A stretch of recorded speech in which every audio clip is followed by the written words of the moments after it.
The Wagon Wheel headed back to Provo, Utah after BYU comes to Logan in Maverick Stadium and eye-openingly wins 42-14. The Cougars taking advantage of several Utah State turnovers.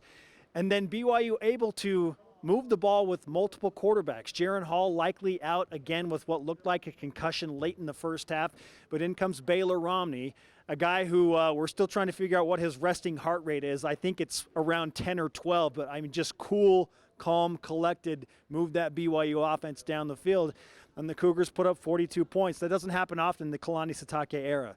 The rivalry format, it matters. And Utah State had won the previous two. This makes an even 3 apiece over the last 6 years between the Aggies and the Cougars. But understandably, BYU excited to be bringing back probably the heaviest rivalry trophy in the country.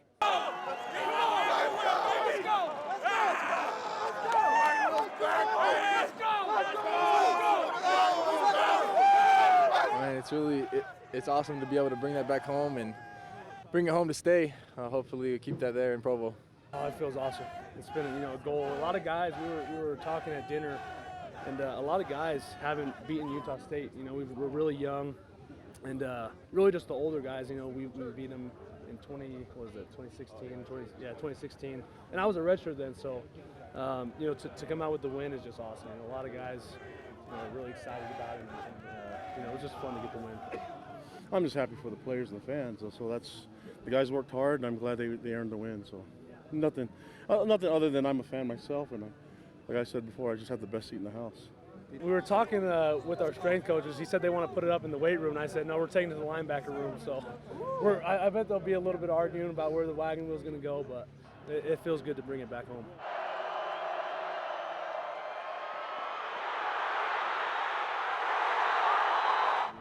Yeah, just huge compliment to A-Rod getting them ready, and then Coach Grimes and A-Rod working that offensive system, and thought all the assistants did a great job.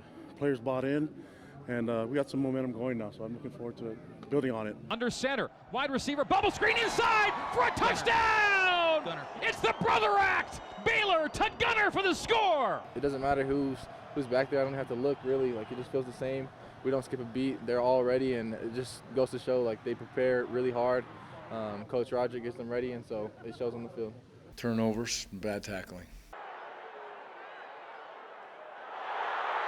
We played a little bit different, unique defense tonight, and I don't know if it caught Utah State off guard, but I like the fact that we made them earn it, and points is all I care about.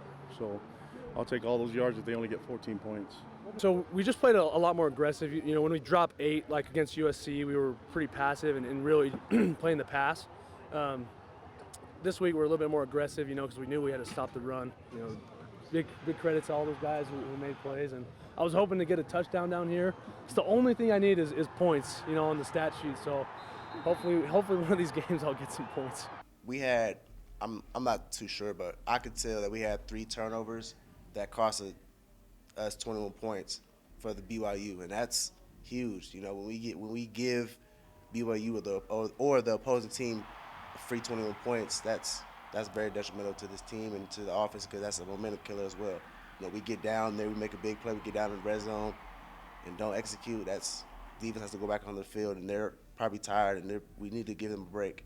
It's time for the offense to finally step up, and defense is playing their butts off. I commend them for that, and like I said, offense is we're going to get right.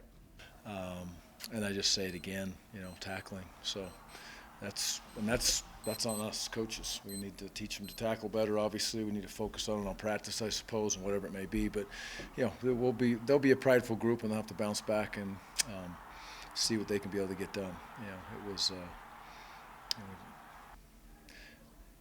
Woody's a big part of that defense. It wasn't good to have him out there today, so wish he would have been there. But he could have made a bit of a difference, but he's not going to go win the football game for us either. So the defensive guys young players got to step up and make plays. Jordan Love I wouldn't trade him for any quarterback in the nation. He does what he's supposed to do. Often, majority of the time, people looking in don't know what it really is. Sometimes we have receivers, messing up on plays, which may cause a turnover. Maybe some penetration within the line, and he gets a little anxious and nervous, and then, he causes a bad pass. But we don't put the blame all on Jordan Love. It's everybody. We're all a team. It starts from the coaches and it ends to the players, and that's how it is. You know, Jordan Love's fantastic. Like I said, I wouldn't trade him for no quarterback in the nation.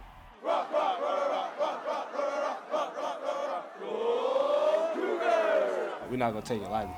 You know, we're gonna be pissed about it, but you know, we gotta move on. You know, we can't hang our head on this one. There's more games out there. Coming off the wins from Boise and Utah State, I think, you know, guys are confident. A lot of guys have stepped up and are playing really well, so I think it'll just continue to happen. That's my guy, you know. So we told each other that we loved each other, and good game, you know. But I'll be texting him again, you know, probably tomorrow. And it's like the relationship I have with Gary and Kyle, and a lot of people in the state that are coaching at other places I value. And so, really important to me that he knows that I love him. Up next for BYU, a test against Liberty, who put up 63 points against UMass in their most recent game. They're technically bowl eligible. They come across the country to Provo, where BYU will try and take one more big step towards becoming bowl eligible. Of course, the Cougars tied into the Hawaii Bowl.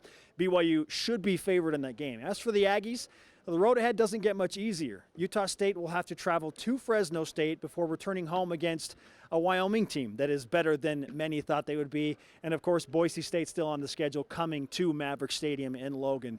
So for BYU and Utah State, both 4-4, it is about getting bowl eligible at this point. For KSL Sports Beat from Maverick Stadium in Logan, I'm Spencer Linton.